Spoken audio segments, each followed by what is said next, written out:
Sometime this April, you might step outside in the middle of the day, look up, and see a comet with your naked eye. But there's a catch. To put on this kind of show, the ice must fly so close to the sun it will likely completely vaporize. This is Comet C 2026 A1, better known as Comet MAPS. It belongs to a legendary family of objects called the Kreutz sungrazers. This animation traces the orbital paths of the Kreutz family back to a single origin point. They are all fragments of one enormous parent comet that broke apart centuries ago, scattering its pieces across the inner solar system. Astronomers believe Comet MAPS is a specific piece of a massive comet recorded by Greek historians back in the year 363 AD. That means this single fragment has been traveling out in the freezing darkness of the outer solar system for over 1,600 years, slowly making a massive loop back toward the sun. MAPS is an ancient remnant of that original breakup. Now, after 16 centuries in the dark, it's finally returning to complete a cycle that could end in its physical destruction. On January 13, 2026, a team of 4 French astronomers running an asteroid search spotted it from an observatory in the Atacama Desert in Chile. When they first caught it on camera, MAPS was 191 million miles from the sun. It glowed at a magnitude of 18, a scale astronomers use to measure brightness, where lower numbers indicate a brighter object. At magnitude 18, it was completely invisible to most amateur telescopes. In the few short weeks following its discovery, MAPS brightened roughly 600-fold. It quickly climbed to magnitude 11, bringing it well into the range of standard backyard telescopes. That rapid acceleration in brightness is a warning. It tells us the comet crossed into the sun's active sphere of influence, and solar heat is already doing serious work on the ice. Sun-grazing comets operate on a brutal physical paradox. The extreme solar heat required to boil off their surface ice and create a spectacular glowing tail is the exact same heat that threatens to completely rip them apart. As MAPS gets closer, solar radiation aggressively strips its surface.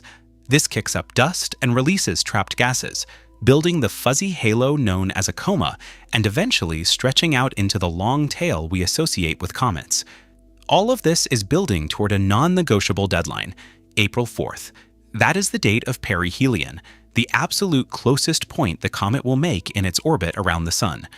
The brighter and longer the comet's tail grows in our sky, the closer the physical object is coming to total structural failure. This diagram shows the exact path MAPS will take on April 4th. It will be traveling at over 1 million miles per hour, threading a tiny needle just 99,000 miles above the solar photosphere, which is the visible surface of the sun.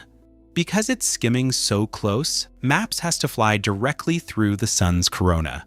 This outer atmosphere regularly hits temperatures of 2 million degrees Fahrenheit. At the same time, the sun's immense gravitational tidal forces will be pulling unevenly on the comet's fragile body. This image from the Solar and Heliospheric Observatory shows exactly what usually happens. We have watched dozens of these sun-grazing comets dive into the sun's volatile atmosphere and simply disappear, entirely consumed by the heat. Surviving this fiery gauntlet is a statistical anomaly. For a rock diving this deep into the solar atmosphere, complete vaporization is the historical default. If MAPS manages to hold together through perihelion, the reward is massive. It could emerge as a great comet, becoming so exceptionally luminous that you could see it with the naked eye in broad daylight. We've seen this happen before. In 1965, another Kreutz sungrazer named Comet C survived its own close encounter with the sun and became one of the brightest spectacles of the 20th century. But trying to look for MAPS near the sun is incredibly dangerous.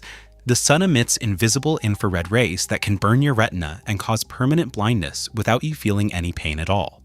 Normal sunglasses will not protect you. A true great comet demands profound respect. It is a rare cosmic event, but attempting to view it improperly presents a very real physical danger to human eyes. Fortunately, there is a completely safe way to watch. NASA's SOHO spacecraft will have its coronagraph cameras locked on the comet from April 2nd through the 6th, broadcasting a live feed online so anyone can safely monitor the approach. If it emerges intact on the other side, MAPS will swing into the evening sky. For a few weeks, it would display a brilliant sweeping tail before slowly fading back into the dark. Right now, scientists and amateur astronomers are in the exact same position. We just have to wait and see if it emerges from the corona or if it disappears into the sun forever. Whether Comet MAPS burns up in a flash of vapor or shines brightly across our sky, its trajectory is locked. It will not return to the inner solar system for another 1,600 years. This is our one and only chance to witness its fate.